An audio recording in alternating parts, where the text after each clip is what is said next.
Alrighty, folks, get ready to strap in because this is going to be a long TWAB. So, like I said, well, I don't know what I said before, but it is the last week of the season, which means they started to tell us a lot more about the next season. So they still haven't really given us any details from what I've seen so far, but some of the details they tell us is more details about the exciting partnership with Ubisoft, if you haven't known. Iron Banner, Travel Osiris, and Nightfall Pool updates, weapon philosophy, and more upcoming changes with the senior design lead Chris Proctor. Update on Hunter Void Invisibility, specifically that for some reason. A next season artifact preview, as well as voting on an Arbalest ornament, prime game drops, and known issues. So basically, if you didn't know that we are doing a Ubisoft slash Assassin's Creed Odyssey, at least I think it's Odyssey, but Assassin's Creed Viking crossover. So we'll have Shaxx and Saint 14 in Assassin's Creed Viking, which I'll just keep saying because I forget which one it is. And we'll have Assassin's Creed based ornament sets as well as gear in Destiny itself. So another cool crossover, like Fortnite before. We're working with Ubisoft. Here's hoping we get one of everything in the future. So aside from that, yep, there's a crossover, and so you know, and technically it's still stealth and nobody left to rat you out to the Templars. That's funny, but yeah, no, that's something up and coming to be excited for. Now the loot pools and rotations. So, for trials, now what is going to be coming is the Exalted Truths Suros Adaptive Hand Cannon, plus an Adept version. Unwavering Duty Suros Adaptive Frame Machine Gun, plus an Adept version. That's coming next season. What will still be there is the Whistler's Whim Bow, it's Adept. Forgiveness Sidearm, it's Adept. The Inquisitor Adept Shotgun, plus Adept. I guess that's the original shotgun, the Inquisitor. And then Burden of Guilt Fusion Rifle and its Adept. And what's leaving next season? Aisha's Embrace, the Rapid Fire Scout Rifle, as well as the Reed's Regret Linear Fusion Rifle. So if you don't have either of those, it's recommended that you play some trials, and you might not be able to get your hold of the Adept version, but you'll be able to get a decent roll of them before the end of the season, if we still have one. Now, for Iron Banner, now this is done and dusted, so if it's gone for the season, so that what is coming and staying is dependent. Now, what we are getting is the Dark Decider Auto Rifle, which I believe is returning, as well as Gnora's Axe Slug Shotgun, which I believe is also returning, because, you know, they don't tell us the frame. And what's staying is the Isla Demand Sidearm, the Roar of the Bear Rocket Launcher, the Wizened Rebuke Fusion Rifle, Hero's Burden Submachine Gun, Frontier's Cry Hand Cannon, and Razor's Edge Sword. Now, what's leaving is the Forge's Pledge Pulse Rifle and Reese Walker Shotgun. Those will not be available next set of Iron Banners. Depending on what comes back, you know, we'll have to see. Now, as well, for Nightfalls, what is coming next season? Wendigo GL3 Heavy Grenade Launcher. The Wendigo is coming back from its original pinnacle, if you don't remember what that was. As well as Hung Jury. Hung Jury is coming back. It was available once before in the Nightfall rotations as an Adept, and is coming back around and hitting the shelves again for you to earn. And next season, we will be losing the Silicon Neuroma Sniper Rifle as well as the Duty Bound Auto Rifle. Now, I will tell folks, Duty Bound is currently available right now, so if you wanted to get your hands on that before the season ends, now is the time. Silicon Neuroma, that's already passed, so you will lose it regardless. And then they give us an inkling of the next weapon, as well as a new ornament for Season 19 ornaments for Ritual Activities and Vanguard Strikes. So I don't know what this one is. I believe it is a Hake Pulse Rifle, if anything is to gain, but they gave us a little clip here to see what it looks like with all of the ornaments. And Gambit looks great, and yep, there we go, Hake. So it's a Hake Pulse, likely a high-impact burst, but it's weird looking at this thing. This thing has beef to it. Like, I'm not lying, a normal Hake Pulse Rifle, like there's the grip that you would, your other hand, like you have your trigger hand and then your other hand bracing it, the barrel would end like there. So this thing has some beef to it. I'm curious of what it's going to be about, because it looks unique, but also pretty standard. Now, weapon velocity and the art of running div. So basically, let's see, catch up. If you haven't looked at the weapons TWAB since Season 18 one, you may want to catch up on the Festival Lost mid-season weapons balance, which can be found here. Season 1 of which, fusing balance change, reducing aim assist on special ammo, applied sniper flinch. Okay, so that's stuff previously covered, but, so let's see, what are details? Positive response, full auto retrofit, the setting allow, okay, so next season we'll also have the full auto setting, so if you want to check something, you're going to have to go into your settings and apply full auto to all weapons that can accept it. That'll make things a little bit easier on the fingers, hopefully. So, and then on a related note, we're also aware that certain melees also require speedy clicking and are looking at something similar for a subset. For example, glaive, sword, and roaming super melees, though currently not regularly charged and uncharged melees. not sure where they're going on about that. But into weapons and changing. So, in the terms of shotguns, shotguns were previously able to one-hit kill from too far away and needed adjustment. Once that was addressed, the weakness of random pellet spread became clear. They became less reliable, even at close ranges, giving each shotgun subfamily a custom fixed spread pattern and matching the custom reticle. So, what they go by, they actually give us examples. So, how aggressive frames will be. Aggressive frames will have 1, 2, 3, 4, 5, 6, 7, 8. Wait. 1, 2, 3, 4, 5, 6, 7, 8. Okay, well, basically, fixed it, even distribute. Yeah, words. So they have a certain amount of pellets, and they're showing us exactly the spread of what it was. Precision will be a more oval-shaped, vertical oval. The lightweights will be a diamond, fixed diamond pattern, and rapid fires will be a square spread, while slugs will be a single point, thing. So that tells you how much spread is going to work on every various shotgun. Range and damage is, of course, going to be odd, but this is the kind of, they give you an inkling of how much the spread from, well, let me say, effective range will work. So rapid fires will have pretty tight cones, lightweights, pretty moderately broad, precision pretty straight up. Well, also compressed, not wide, it'll be tall though. And aggressive, of course, has the worst spread, it seems, from all of them. And of course, slug, pinpoint. And changes. Fixed several shotguns that were using the incorrect intrinsic aggressive perk, which basically all aggressive shotguns now increase rate of fire after a kill as intended. And rapid fire shotguns increase PvE damage by 5%, and the reload speed benefit for the rapid fire shotgun frame now always applies instead of only when reloading from an empty magazine. So that's a good change for rapid fire shotguns. I actually like that idea. Now, sidearms. Sidearms are much more viable in PvP since the buff to the auto-aim fall-off distance has caused notable overbuff to Drang, allowing it to complete too far outside sidearm range. So, reduce zoom stat on Drang and Drang Baroque from 14 to 13. Now, fusion rifles. What is the thing? Let's see. Is this anything specific? Now onto fusion rifles. Main ingredient is still widely effective as a rangey fusion rifle, doing the ability roll and just some of those perks, but let's see. Reduced stability from 49 to 35 and reduced aim assist from 59 to 45. So that's still just a main ingredient nerf. And then fusion rifle reticles don't react much to changing accuracy due to jumping or firing, even when on mouse and keyboard at a high FOV. So rebuild the fusion rifle hipfire reticles so that it reacts more obviously to changes in the accuracy cone.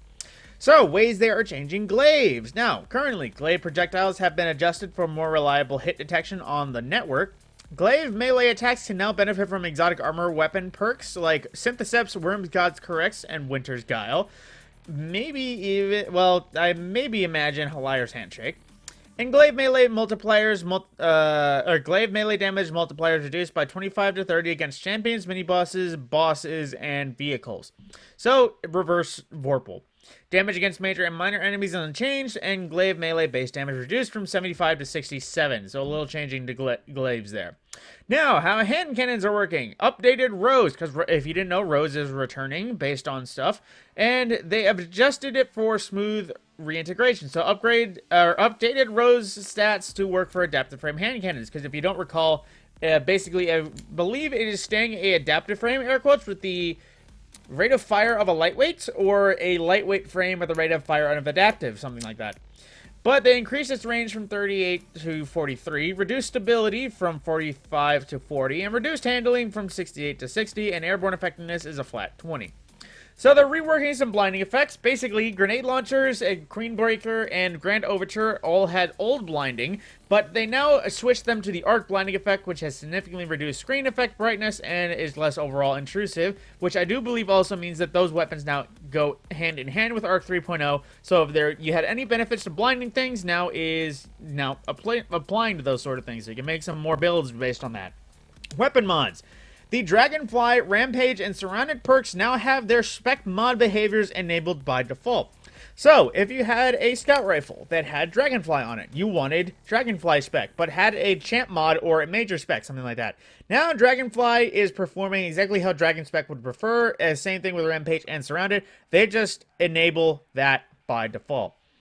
So, consider that a little buff. Perks. Reworking. Air Assault now grants a stacking bonus to air effectiveness. Maximum 2 stacks, 1 per final blow, 2 per airborne final blow. Each stack adds 30 aerial effectiveness. Head Seeker has been quite boring, questionably useful perk on most pulse rifles for a while now, so we redesign it as well. Body shots now increase your precision multiplier, increase aim assist. Additional body shots reset the timer to 0.1. It has a 0.55 second base timer. Body shots while Headseeker active reset the timer. So there's that. Encore's initial implementation was a little complex and fiddly to use, so we've redesigned that one too. Final blows now grant stacks of Encore, and stacks grant increased stability, range, and accuracy all at once. Body shot final blows grant 1 stack, precision final blows grant 2 stacks, with a maximum of 4 stacks. Last 7 seconds, enhanced Encore lasts 7, final blows refresh said timer. And of course that much accuracy per sec. So Encore actually sounds good now. It used to be stability for body shot kills and range buff for precision kills, but that wasn't great because if you missed one, then it just went back and forth. Now, Seraph rounds will be appearing on more weapons next season. Is that a hint that it's a Rasputin season? Maybe not. But in its current form, it is the strongest magazine perk by a large margin, so pulled it back a little bit more for a trade-off. Removed the range buff, and now offers stability and a little bit range in addition to over-penetration and bouncing rounds. Tunnel vision plus kill clip not being refreshable while active has always been counterintuitive, so we've now set them up to allow that. That being said, that makes kill clip too strong compared to other damage perks, so we pulled it back a little bit in preparation. The duration of these buffs cannot be refreshed while it is currently active, so if you have kill clip active before, it had to fade before you could re-enable it. Now you don't have to wait for it to fade. But reduced the damage buff from 33 to 25%. So Jez, since you've been waiting for that kill clip buff, oh wait, you weren't promoted kill clip. Never mind.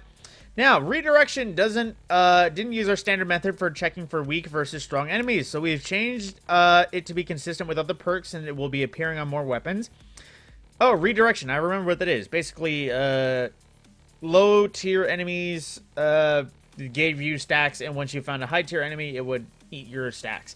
Now build stacks against red bar enemies and consumes them on everything else, i.e. matches minor spec and other enemies that use similar language. So, buffs. We want players to be able to use Hotkey Breach Ornament trait to bring down Ward of Dawn, Well of Radiance, or Stasis Crystals in PvP. Now, increase damage versus Well, Ward, and let's see. And damage bonus against Stasis Crystals have been increased by 15%. So, yeah. Basically, Breach Ornament's got a buff against some things. Gut Shot Straight slipped a little weak on Auto Rifle, so we bumped it up a little bit. Increased Auto Rifle bonus shot damage from 10 to 20%. Compulsive Reloader's reload speed benefit is knowable, but on certain weapons, it still sucks. Let's see. Now it remains active down to half ammo. There we go. That's better. Half ammo. You can actually have some guns that actually make it work. High Impact Frame intrinsic perk can be hard to use since it switches off with little movement. We've tweaked this now so that slow movement, i.e. crouching and strafing, doesn't deactivate the perk. Now allows a small amount of movement instead of turning off with any movement. Ambitious Assassin's recent adjustment gave it a remarkably high potential for overflowing the magazine, but in areas with sparse enemies it became hard to change kills quickly enough, so it got a increased gap for that to work. So you now have 7 seconds of killing to, keep it going. For well-rounded, duration increased from 10 to 15, and stacking the effect resets the timer. So there you go for well-rounded. Still kind of hated though. Recombination had some reliability issues, so we made some tweaks and adjusted the damage. This was important since it's now available on new weapons. Tweaks to make this function in PvP as intended. Now grants up to 100% bonus damage at max stacks in PvE, 50% in PvP. So you're not, well, you might be able to one-tap supers with slugs. At least, what has recombination. Zen Moment provided an extraordinarily strong, if not well understood, reaction to recoil angle, but missing would reset the perk completely, making it difficult to sustain. No longer deactivates after a miss, now has a 1 second, let's say, gross period. As a part of the rework on Divinity this season, we looked at other related hiccups, including rewind rounds. Rewind rounds now work as intended when hitting the cage created by Divinity. But does Cloud Strike do? Bungie, please. I need my Cloud Strike to work on Divinity. I like using that gun. Genesis has always refilled weapon ammo on breaking shields in PvE, but that hasn't been the case in PvP. We've determined that it was a safe call to make it remove this restriction entirely, now triggers on breaking player shields. Ooh. That might not be good. It's literally just an auto load in the middle of a gunfight for dealing damage. Might not be good. Might not be good for the environment. It might be a good buff. Might not be good for the general stability. One quiet moment wasn't really doing a job of providing fast reloads out of combat in cases where a player has dealt with nearly, faster reaction after final blow. Okay. Gun and run was hard to trigger in PvP or encounters with few enemies, so we decided to have the number of final blows required to activate it when going against more enemy types. Nerfs. So they're being just straight up with it. Nerfs. Box breathing has been too strong on scout rifles, so the reducing damage bonus on scout rifles by a little bit, so it's not turning a 4-shot kill into a 3-shot. It's just making a more guaranteed kill, I guess. Unstoppable Forces damage was a little too high for that, so it reduced its damage bonus from 30% to 20% on glaives. 1-2 punch. Uh-oh, here we go. Reduced bonus melee damage as follows, from 3 times to 2 times versus most enemies with unpowered melees. Reduced from 1.8 to 1.4 versus most enemies with charged melees. Reduced additional bonus versus bosses from 0.5 to 0.25. So you're not going to be able to bonk so well. Just a heads up. Now, bug fixes. To access the opulent weapon origin trait. Triggering this perk across multiple weapons no longer displays a stacking counter on the UI. Enhanced perks. Taking a pass over them. Enhanced Unrelenting. Changed to +5 health regen. Remove +5 handling. Enhanced Perpetual Motion. Remove 0.1 second faster activation. And remove the 0.1 second grace period upon ending. Added 1 second faster activation of 2 time stacks. Enhanced Time Payload. Shifted from range to bonus stability. Enhanced Explosive Payload, shifted from range to 5%, considering both of them don't, need range anymore. Enhanced Firing Line, added additional 10 handling when in proximity, removed increase in neutral range. Enhanced Grave Robber, swapped +5 reload to +5 handling. And Explosive Light added 1 more charge, stacks cap at 7 now, that's nice. Cornered, added 10 stability when active. Enhanced Cold Steel. I guess that might roll on the sword. I don't know. I think that only exists in like one thing. Weapon energy and weapon magazine capacity now add +10 to be consistent with other ammo capacity increasing perks. Enhanced Vorpal. Let's see. Change from a reload to stability. This will apply to guard resistance stat on swords. Enhanced Genesis. Removed primary ammo overflow. Added additional handling. Flash counter increases ammo capacity. Enhanced chain reaction. Updated description as this provides a different benefit to swords. Enhanced ambitious assassin. Increased allowed time between final blows from 6 to 8 seconds. Wow, buffing it even more. I'm pretty sure that's broken anyways. Now, reworks. How do we go? The Fundamentals perk, which is basically Borealis, Hard Light, and Dead Messenger. While functional, it felt like it would do more to grant the mode some identity based on the selected damage type, so each damage now grants different perks. Think Elemental Capacitor if the perk was on weapons instead.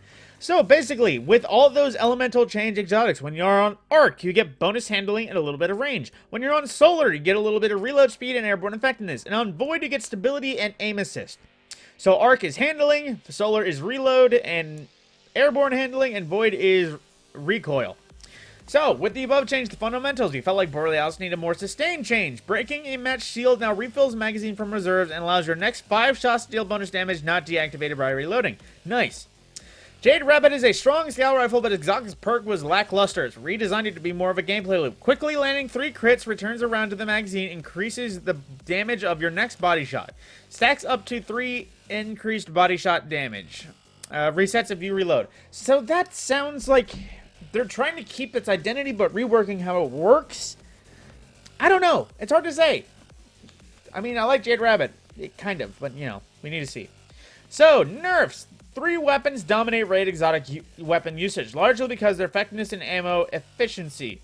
So, let's see what's at the very top. Arbalist, Divinity, and Witherhoard.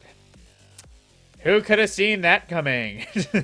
But then, let's see, this was on the 15th. For example, looking at raid weapon usage back on November 15th, this chart shows each weapon's share of all exotic weapon used in raid. It's clear that Arbalist, Divinity, and Witherhoard are extremely popular. Divinity's coming right behind Arbalist is no accident, but an entire team of 6 players in a raid only needs a single Divinity, so it's even more popular than it looks when simply looking at numbers. Another interesting aspect of the data, while that Divinity ownership is roughly half of the number of those who own an Arbalist or Witherhoard, if that number were to go up, popularity of the weapon would also increase. Basically, it's shocking that, once you remove that, then it becomes other things. Let's see. Oh, this is PvP. Jotun. Figures. Yep, all these... Well, Cloud Strike is kind of surprising. I understand that, but, these don't really surprise me. Borealis is above Waste Splitter? What the okay. Now, then, let's see. Witherhoard is extremely strong in both areas, dealing high damage quickly for an extended period of time. We aren't making changes to direct hits, but we're leaving the damage and ammo capacity alone. But since this weapon in its current iteration is too strong in PvE, not to mention that the Taken Portal is difficult to deal with in PvP, we made the following change. Reduce Taken Portal duration from 7.5 to 4.5 seconds. So the pool doesn't last so long now. Let's see, was that just in PvP? No, that's anywhere. Okay, so just the bloop, the pool on the ground, that no longer lasts as long. Divinity, this was already known. Reduced Divinity's weakened from 30% to 15%, still self-buffs to 30%. So the Divinity user gets a buff the same, everyone else does not. But it's also important to call out that you can still apply a 30% weaken debuff with the cage by combining Divinity with Tractor Cannon or Tether. So there you go, they stack on each other. Now, Arbalest missed out on the body damage reduction that Lawrence Driver received, so reduced body shot damage to match Lawrence Driver. Gallahorn is the highest DPS rocket launcher and a great support weapon for legendary rocket launchers, so we picked one of those two roles and opted to lean into its support power. Reduce primary rockets impact and detonation damage by 25%, wolf packs are unaffected. This just brings it into the desired band without nerfing it past other rocket launchers. So it's more in line, it's not as iconic or powerful, it still supports as well though. Then Forerunner received an unintended and relatively small damage buff this season. Now let's see. Reduce Forerunner's base damage from 40 to 37 and crit damage from 72 to 61. I believe that just makes it harder to get an inconsistent kill. Now Bus. Exotic weapon popularity. When dealing with exotic weapon, let's see. What's... Yeah, the least used Bastion... Really? Cerberus is above Bastion? That doesn't... That has a... Bruh. Now, there's a few things... Wow. A lot of my favorite guns are... Yeah, literally all of these guns right here are some of my favorite guns, and they're at the bottom. The figures. Heh. I'm ashamed of my community. Yep. I'm ashamed. That's with ownership percent. So I think that's people who own it and don't use it. So, typically we choose from 20 or so of the least popular weapons for a potential buff, either directly or via a Catalyst Edition. In this case, we adjusted some of the ones that had languished for years, and others we simply felt strongly about. We have more of these changes coming in Lightfall, though we shall these in a later update. In the addition to the full auto setting, replacing the full auto trigger system perk on each exotic that had it. No Time to Explain gains Feeding Frenzy. Traveler's Chosen Catalyst perk replaced with Surplus. It still has Osmosis. And Vigilance Wing now grants it Ensemble. So now, we fixed an issue where crits from Dead Man's Tale was landing inconsistently depending on whether your aim was above or below a target. We've also made some small changes to its base damage, which now applies to all 120 round per minute scout rifles. Now prefers critical hits over body hits if in hip fire in both types of targets are inside the precision aim cone. Increase body shot damage a little bit and reduce crit damage a little bit. So we've also been looking into a way to help Darcy players. We know many Guardians would like to move it to the energy slot, but there's still plenty of competition for snipers there, even exotics. So now applies Jolt when damaging targets unaffected by affected by his personal assistant. Increases base airborne effectiveness to 80. That's... I don't know about that. I know Jolt is kind of powerful, but at the same time, Darcy versus Whisper, there's no challenge there anymore. It used to be up in the air for Insurrection Prime, but there's really no challenge there now. Wishender has always had high damage bonus versus targets affected by Witherhorde due to its identity as a Taken Hunter weapon. Increased bonus versus Witherhorde blighted targets from 10 to 25. So they chain together well, that's nice. Let's see. We don't want special ammo snipers to be perfectly accurate from the air without significant investment. We don't have the same concerns with their heavy ammo counterparts. That is why Whisper the Worm is getting increased airborne effectiveness. Thank you. Prospector has earned chain reaction. Thank you. Prospector seemed too basic. It set things on fire, but doesn't have, Solar 3.0. Meh. Doesn't scorch. Fourth Horseman reduced recoil by 50%. Would have liked more ammo and maybe a little more damage, but that's fine. Forerunner is a fun weapon in PvE, but it's never been a top pick. So increased crit damage by 30% and the Rock's grenade damage by 60%. Ooh. Reduced ammo cost to activate the rock in PvE from 6 rounds to 4, and increased damage at the outer edge of the rock's damage radius from 0 to 20%. Merciless, decreased charge time on hit now resets at 5 seconds of timer. The timer refresh when you land hit. Rat King, radius required to activate his perk increased a little bit. Legend of Acarius, remove movement penalties. I didn't realize it had one. I know it felt slow, but I didn't think it did. Bastion reduced its its spread angle by 6%, so hopefully that doesn't over buff it. Please don't do that if to PvP. Yeah, okay.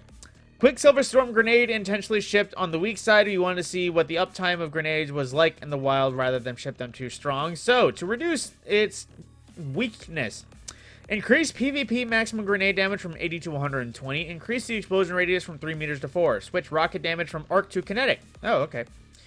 Cold Heart's Arc 3.0 rework wasn't generous enough with ionic traces, so reduce cooldown on ionic traces generation from 3.5 to 2 seconds. Now maxes out stability and reload speed when at maximum damage. Picks up an ionic trace, now reduces the time it takes to get to max damage, so it increases recharge. Oh my god, Grand Overture loop doesn't feel rewarding enough, so it's increased missile damage by 50%. My buddy made a Mask of Baccharis build with that, and it actually shreds. Yeah. Xenophage now deals roughly half its damage as impact damage, the rest is as detonation. Overall damage increased by 5%. So a little bit of a Xenophage AoE and just general buff. So, yes! There we go! When adjusting Divinity, we also looked at some bugs related to it, including Cloud Strike. Lightning Storm will now correctly activate when hitting Divinity's cage. Thank you, Bungie. I literally just talked about that earlier. Okay. So, armor. Some exotic armor pieces were part of a combination allowing extremely high damage. Worm God's Caress. Reduced maximum damage multiplier from a lot, and Winter's Guile, the same thing. So, there's a thing on that. So, Gerfalcon's Halbrick. Change in, let's see, void space. Gain volatile rounds when exiting invisibility. When executing a finisher while invisible, the exotic now grants nearby allies a reserve overshield and give the wearer a temporary bonus to weapon damage. Oh, excuse me. That's interesting. Things players can look forward to in the future. A heavy weapon damage rebalance. Tinkering with the bringing of less effective options while bringing up some damage outliers down. What's the Lightfault DPS meta? Mysterious. A large rebalance of airborne effectiveness stat. Make primary apples significantly more accurate while airborne. Think Icarus level accuracy before it seems... Oh my god, why? Tweaks to new shotgun reticles. A pass at adding 3.0 verbs to several exotic weapons. There are currently 7. Thank you. Update more things, please. Now, they wanted to address Void Hunter. Let's see. A radar in Destiny 2 is divided in 3 range. Let's see. Okay. Let's see. When a player is invisible, their maximum radar range will be reduced a little bit, and they won't have access to the information in the gutter range. So, when you're invisible, you'll lose a bit of radar. Okay, that's a bit of a change. So, let's see. What's... crap. Artifacts. Let's see. Each season, Artifact has been focusing on one of the light subclasses, reinforcing and enhancing the 3.0 updates that players have been tinkering through. And Season 19, it's time to give a little love to Stasis, as we have been always done in the final season of a year. We'll see some reprisals, some reimaginings, and some more experimentation. The Season 19 Artifact will have anti-champion mods for hand cannons, scout rifles, bows, pulse rifles, auto rifles, and machine guns, as well as return of Unstoppable Grenade Launcher. Ooh boy. Yay. The Lucent Finisher mod returns to help you generate some heavy ammo. Lucent Finisher for Guardian and Champions. Nice. We also have some new twist on a few old favorites, including a version of Passive Guard that works with Glaives and a reprisal of Breach and Clear. Designed to interact with the Void 3.0 rework. What? I didn't think they would ever bring that back. Let's see. We've also trying out some experimental mods that don't follow our usual patterns. Be on the lookout for artifact mods for the chest and leg slots that grant bonuses to resilience and mobility, respectively. We have a helmet mod that grants additional airborne effectiveness to the weapon you're wielding. Imperium Bellicose, maybe? The monochromatic Maestro mod in the class item slot rewards you generously for using weapons and subclasses that match your damage types. There we go. Even included a mod aimed specifically at solo players, which is useful tackling in Legend of Lost sectors to get the right roll on your exotic you're looking for. Okay. So, community voted Arbalest ideas. So we have a historic one, which I think is oddly Norse themed. Black. Oh, I already want to. Oh, wait. Synthwave actually looks cool too. But at the same time, why another Arbalest ornament? But either way. Let's see. Vote through a special email coming out December 5th along a highlight of Season 18. So if you want to vote on this, keep your eye on your email on the 15th. So there we go. Now let's see. Prime loot drops. Sturm, some stuff. And there you go for Prime loot drops. And then player support. So the release schedule, obviously next Tuesday, just before the reset. Oh, man, this is getting long. And last chance Bungie rewards. Let's see. Players looking to the following reward should earn the deadlines before just about next week on the 7th. So if you want any of these stuff, you have to earn them by this time. I believe almost all of this stuff is purchasable at the end of the month before the new year, but you have to earn that before any of these times if you actually want this stuff. Then, of course, previous season pass and vendor rewards. Let's see, previous season pass page. If you don't know what that is, that's basically a page where you can claim old stuff that you didn't claim from past seasons. Come on, refresh back to where it was. Nope, I gotta find it. Crap. So there we are. Last call for destination materials. In case you missed an earlier TWAB, the players will have no longer be able to acquire destination materials, but you'll still have ways to use them and get rid of them afterwards and make use, so don't just delete them. Now, save your Stadia characters. Now, Stadia is shutting down, and people are informing you to save Stadia characters and enable cross-save in case you want to actually move across between other platforms. Details all here in case you are a Stadia player. Now, known issues. Enemies may not spawn when entering the Chamber of Starlight Lost Sector too quickly. That's it. Apparently there's nothing else. So, there we go. And then into the movies and art of the week. But if anyone is curious about anything I'm scrolling past... Ooh. Is that Osiris? And I think it is. But regardless, if anyone wants to see these in full screen other than just me scrolling past them, I would recommend you visit these yourself. So with that, that is the end of the TWAB. Holy crap, 30 minutes. This has been a long one. I am so sorry you had to hear me for so long if you wanted to. So, but that's everything. That's how it works. That is the update TWAB. We'll know more seasonal details soon, but that's artifact, weapon recoil, exotic changes. I just said weapon recoil. Weapon sandbox, let me say. Aside from that, my name is Scorpion, and I'll see you in the next video.